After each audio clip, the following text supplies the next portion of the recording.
And delicious Wrigley Spearmint Gum is so handy. Just slip a package into your purse or pocket, and you've got refreshment right at your fingertips. Chew Wrigley Spearmint while you're working. Enjoy this refreshing treat along with your favorite summer sports.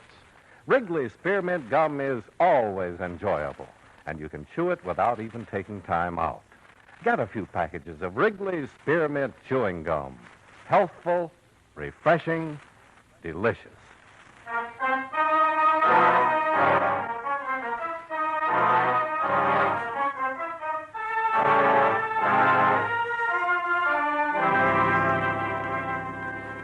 Expense account submitted by Special Investigator Johnny Dollar to Home Office, Columbia All Risk Insurance Company, Hartford, Connecticut. The following is an accounting of expenditures during my investigation of the Shane bombing matter. Expense account item 1, $14.75. Train fare and incidentals between Hartford and New York City, after I received from you the necessary information concerning the late David Shane. I arrived in New York at 3:30 in the afternoon and went directly to the 3rd Precinct Station, where I contacted Lieutenant Will Stevens of Homicide. Sit down, Johnny. Oh, thanks, Will. Been a long time. Yeah, it has. Will, I'm investigating the David Shane killing. Well, I'll give you all the help I can. Well, I'd appreciate it. I understand you're holding the brother. Yeah. We talked to Mrs. Shane. She told us Charles sent the box. Says she heard David say so before he opened it. Brothers weren't living together? No, Charles Shane's been in California. He arrived here by plane this morning. We picked him up. What does he say about it? He swears he didn't do it. What do you think? Well, I don't know. As near as we can find out, the brothers were very close. Oh, so were Cain and Abel. Yeah. But there doesn't seem to be any motive in this case. At least we can't find any. I thought for a while Charles was going to give us a lead, but just before we had him brought up for questioning, his lawyer showed up. With a writ? No, just said he was representing Charles and wanted to talk to him. He was with him for about a half hour, and after he left, Charles wouldn't open his mouth. My report on David Shane says he worked at Bishop and Harding. That's right. Factory foreman. I knew him. He's a nice guy. Took a lot of interest in union affairs, and everybody seemed to like him. And you can't find any motive for the brother to send him a bomb? Not yet. Can I talk to Charles? Sure. But you're not going to get anything out of him.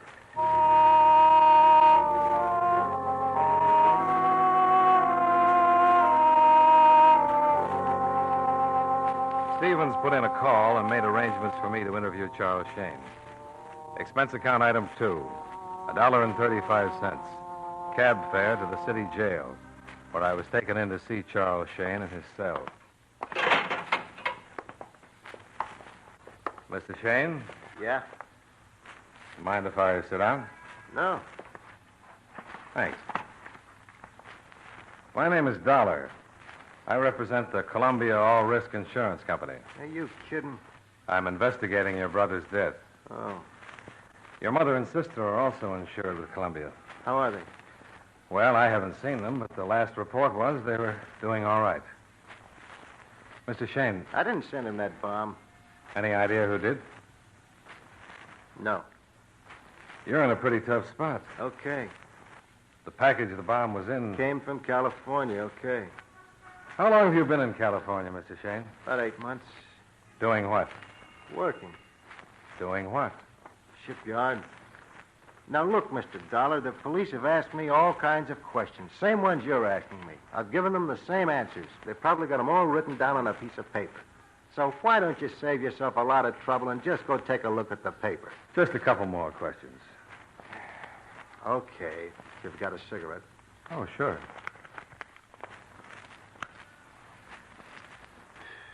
If you had a job in California, why did you come back to New York? Because I quit my job. Why? Because I didn't like it. Now, you've had your couple of questions, Mr. Dollar. Okay. You didn't send the bomb? No, I didn't send the bomb. Now, would you lay off, please? Okay. Guard. I'm going to see your mother and sister. Any message? No. I can't help wondering What? how your brother knew the package was from you. Goodbye, Mr. Dollar. Kind of foolish for a guy to send someone a bomb in a package that could be so easily identified. I said goodbye, Mr. Dollar, and thanks for the cigarette. Sure.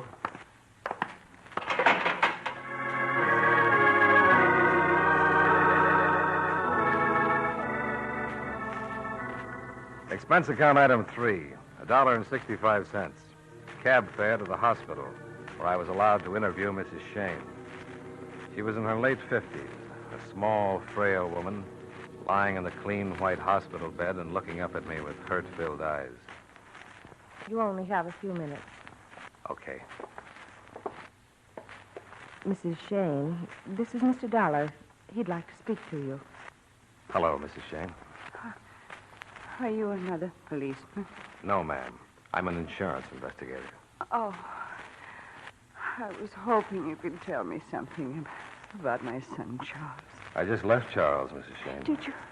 How is he? Oh, he's fine. I made such a terrible mistake. How's that? Telling the police Charles sent the package. You don't think he did? Of course he didn't. Mr. Dollar, I don't know you, but please, if you're investigating this terrible thing, please do something for Charles. He didn't do it. He loved his brother. They were so close. He wouldn't ever do anything as terrible as this. I'll do everything I can, Mrs. Shane. David could have been wrong. He must have been.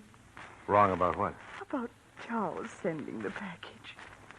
Why did he think Charles sent him the package? We were in the kitchen. I was fixing dinner. This package had arrived that afternoon at the factory. It was just addressed to David. Was it addressed in Charles' handwriting? I don't know. But when David came home, he said it was from Charles.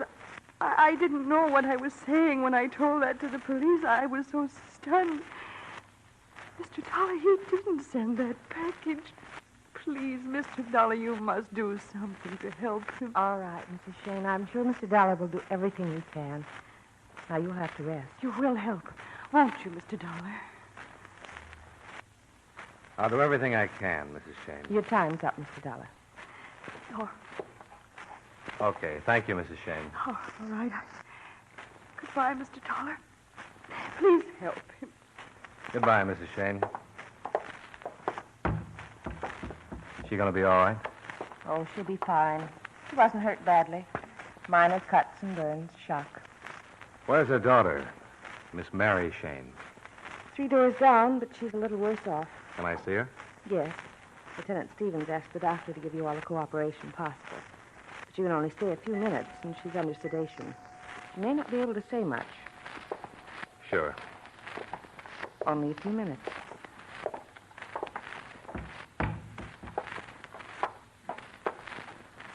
Miss Shane?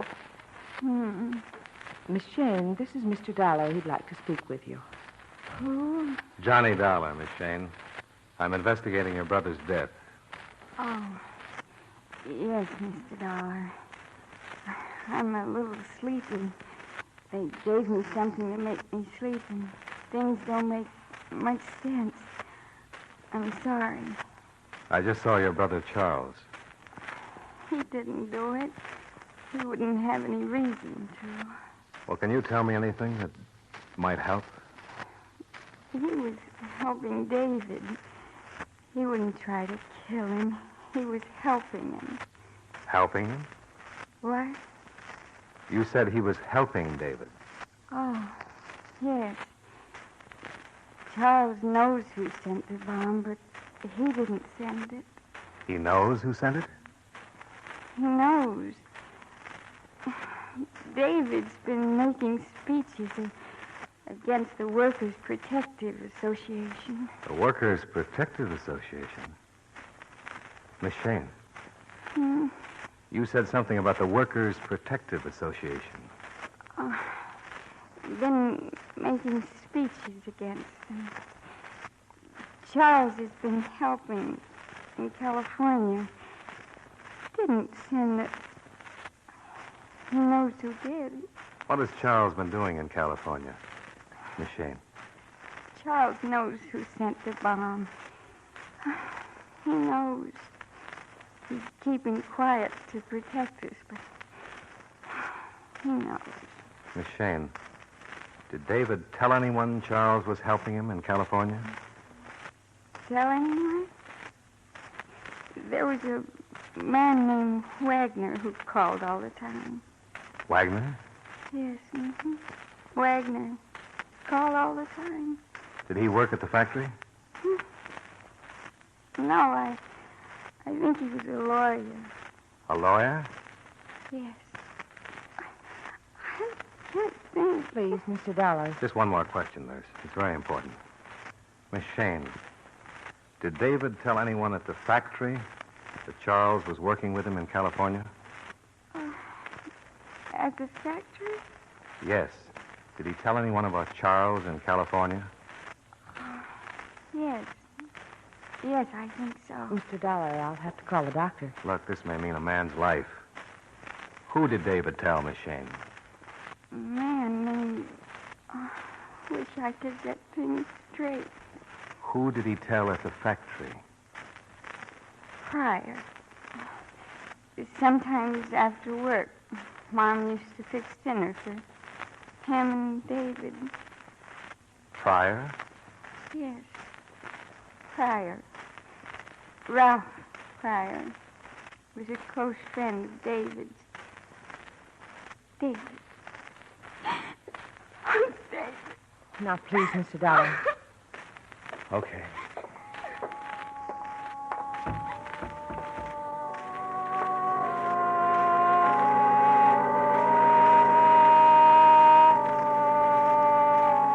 I left the hospital and walked out in the street. One of those sidewalk photographers snapped my picture and handed me a card in case I wanted to send him 2 bits for the print. I threw the card away and hailed another cab. Expense account item 4, $2.65. Cab fare to the Bishop and Harding factory where David had worked. I identified myself to the superintendent. He took me down and introduced me to the new foreman of the shop, who pointed out Ralph Pryor at a turret lathe.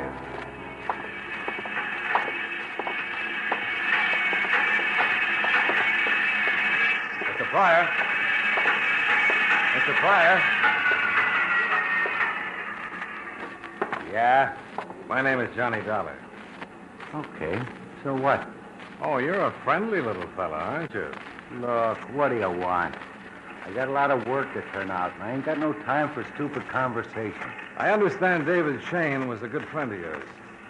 Yeah. What do you want to know, Chris? I'm investigating his death. All right, he was a good friend. Now, what else do you want to know? How long have you worked here? Oh, about 6 years. When was the last time you saw David? Yesterday. Said goodbye to him when he left work. You don't seem very unhappy. You got any more questions? Yeah. How does the mail come in here? From the mail room. Who brings it in? Nobody special. Foreman usually sends someone after. How do I find the mail room? Up the hall at the head of the stairs. Thanks.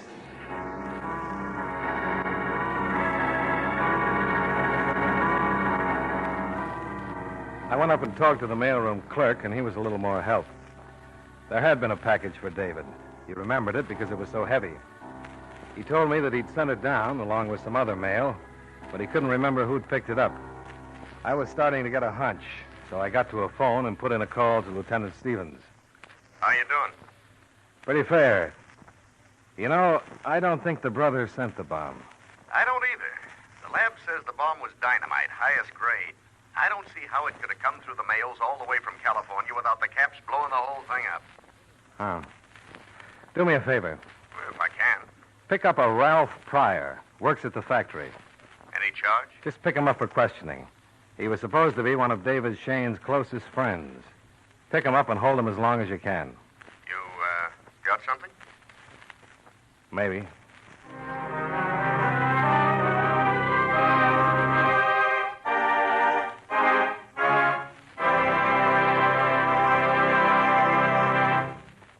Friends, you know Wrigley's Spearmint Gum is a delicious treat that millions enjoy all year round. It's good to chew almost any time and any place. In warm weather, you'll enjoy especially the refreshment that Wrigley's Spearmint Gum gives you. When your mouth feels hot and dry, or when you're feeling warm and tired, Chewing Wrigley's spearmint gives you a pleasant little lift. It cools your mouth, moistens your throat, and refreshes your taste. Besides, chewing on a good smooth piece of Wrigley's spearmint gum seems to add enjoyment to whatever else you're doing. So enjoy it at home, at work, wherever you are. And remember, Wrigley's spearmint gum is a swell treat to take along on picnics. Get plenty for everybody. That's Wrigley's spearmint chewing gum. Healthful, refreshing, delicious.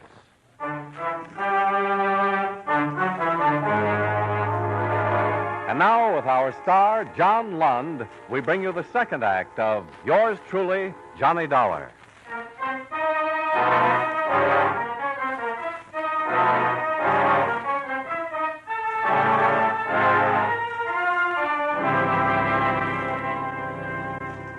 After calling Lieutenant Stevens, I left the factory and hung around outside for about 15 minutes till I spotted a squad car pull up and two of New York's finest go into the building to pick up Ralph Pryor.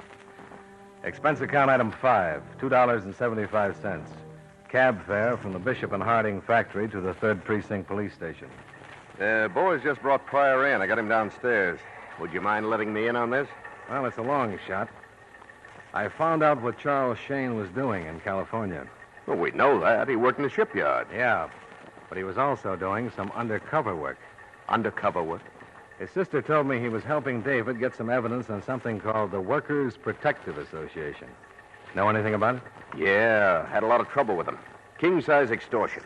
They muscle in on the local union and guarantee the workers protection. Protection from what? From nothing. But if they don't pay up, they get their heads split. We've even had a couple of killings, but we've never been able to pin them on anyone. The FBI's been working on it for over a year. They're operating all over the country. I'll bet my expense account that they sent the bomb. Well, you think Pryor's mixed up in it? Well, the sister told me Pryor knew what Charles was doing in California. David told him. You don't think Pryor's going to admit anything, do you? I doubt it. But I'm interested in seeing who comes to bail him out. The sister also told me David got a number of calls from a lawyer named Wagner. The lawyer who came to see Charles this morning was named Wagner. Yeah, here it is. John Wagner. Yeah, that was the hunch. Now, this is the way it figures to me. Charles was in California working with David here to get evidence on a racket. You told me he shut up like a clam when this lawyer got through with him. Yeah, that's right. Acted frightened. And why not? If Wagner's mixed up in the racket, he simply tells Charles if he opens his mouth, the Shane family will get another bomb. Or get in the way of a truck or something. Oh, you gotta have more than that. Look, I admit it. I'm only guessing. Now, Pryor knew what Charles was doing in California. If he's in the association, he tells them, and they get set to kill off David and at the same time frame the brother for the killing. Okay. Now suppose you tell me how they do it. Well, I'm just guessing again, but I think the bomb was sent from the factory. And in order to get hold of that package, the man who planted the bomb would have to be working in David's shop. That where Pryor works? He sure does. Excuse me. Stevens. Yeah? He is? Okay. Well? What? The lawyer. Wagner? Yeah. He's out front. Wants to see his client, Ralph Pryor.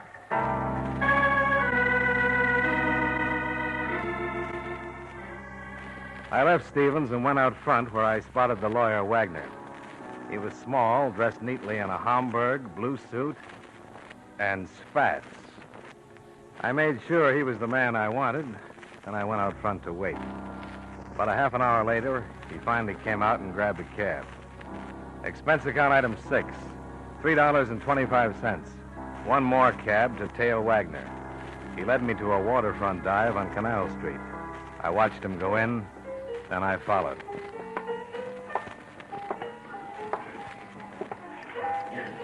Something for you, Mac?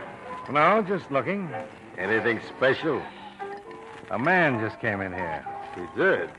Short, blue suit and spats. Spats? And a Homburg. Better have a good stiff one. You didn't see him? Oh, sure. The short, blue suit, spats, Homburg. Yeah. Leading an elephant. You know something? I'm not amused. You know something? Neither was the elephant. Where does that back door lead to? To the back door. Let's take a walk back there, Mr. Dollar. You know who I am? Sure. You want to see Mr. Wagner, don't you? Isn't that right? That's right. Through that back door. He's expecting you. If you don't mind, I'll make a call first. Ah, but I do mind. I'm sorry. Well, I hate to disappoint you, but I'm going to make it anyway. No. You're going back to see Mr. Wagner. You know why? Because you got a gun in that pocket? That's a pretty good reason, Dollar. Yes, it is. Well, let's go see Mr. Wagner. The man with a gun in his coat pocket showed me the way to the back door.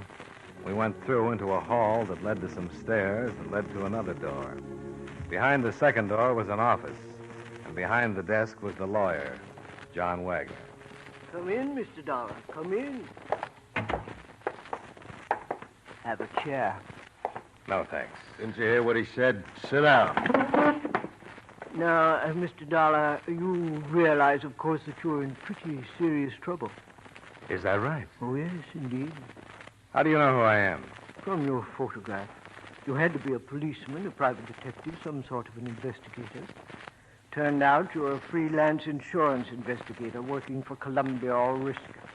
You learned that from my photograph?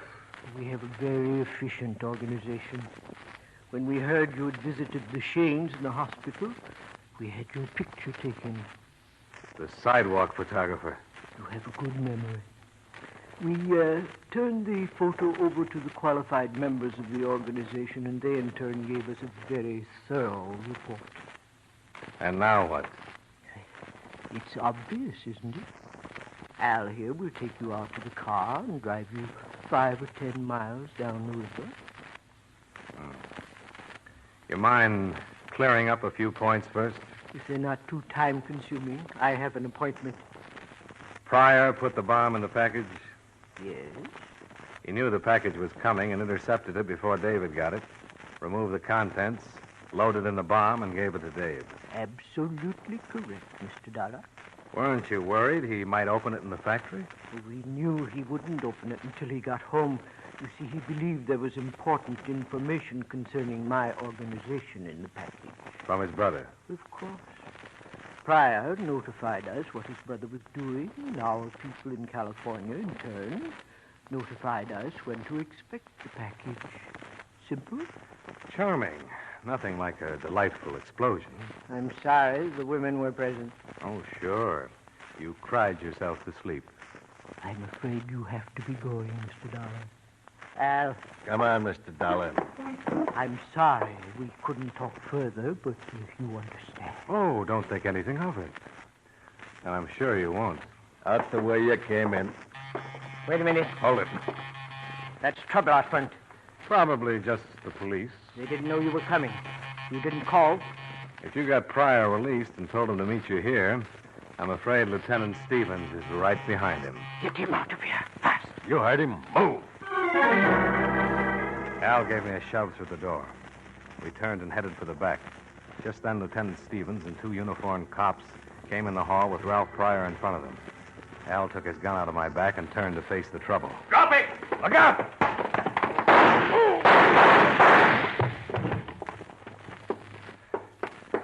I tried to take it away from him. Jim, take Pryor out to the car. Where's Wagner? In here. The window. There he goes. Wagner, stop! No, don't shoot. I can catch him. I'd love it.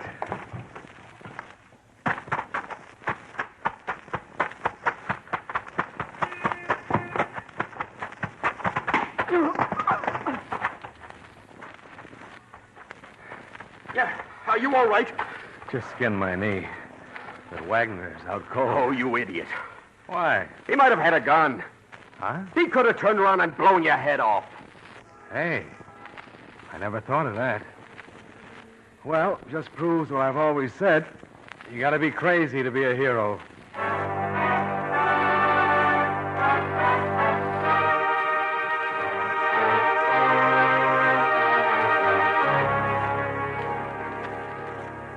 The whole thing tied together something like this. Wagner was the head of the Workers' Protective Association. Pryor was one of the boys. When David Shane told Pryor his brother was in California collecting evidence that would stop the organization, Pryor reported to Wagner and Wagner ordered him to intercept the evidence Charles was sending from California and get rid of David. Wagner sprung Pryor, as we thought he would, and Stevens trailed him to Wagner just in time to save my hide.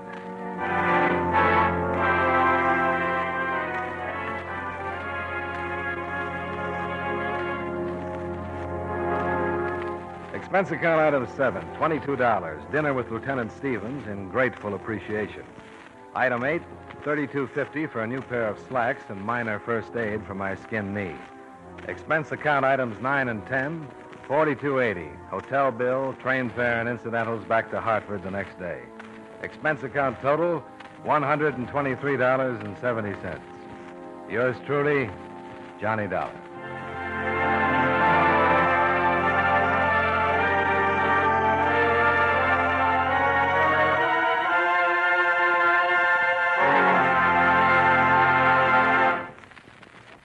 Remember, friends, wherever you are, whatever you do, enjoy chewing Wrigley's Spearmint Gum.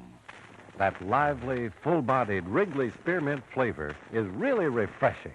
It cools your mouth, moistens your throat, helps keep you feeling fresh and comfortable. The smooth, pleasant chewing helps keep you feeling relaxed, too. So you naturally feel better, work better, get more fun out of doing things.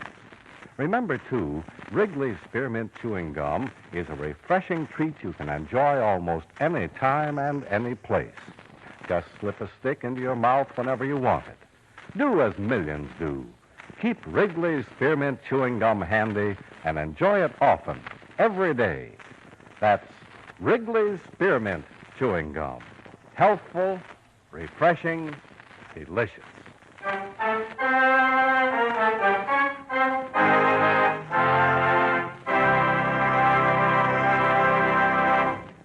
Yours truly, Johnny Dollar, brought to you by Wrigley's Spearmint Chewing Gum, stars John Lund in the title role and was written by Blake Edwards with music by Eddie Dunstetter. Featured in tonight's cast were Junius Matthews, Frank Nelson, Clayton Post, Virginia Gregg, Mary Lansing, Sammy Hill, and Jim Nusser. Yours truly, Johnny Dollar, is produced and directed by Jaime Del Valle.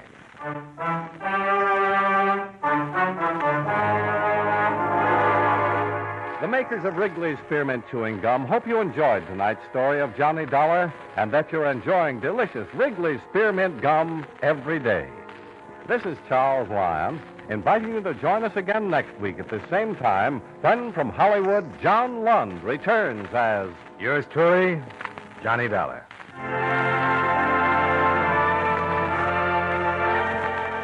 This is the CBS Radio Network.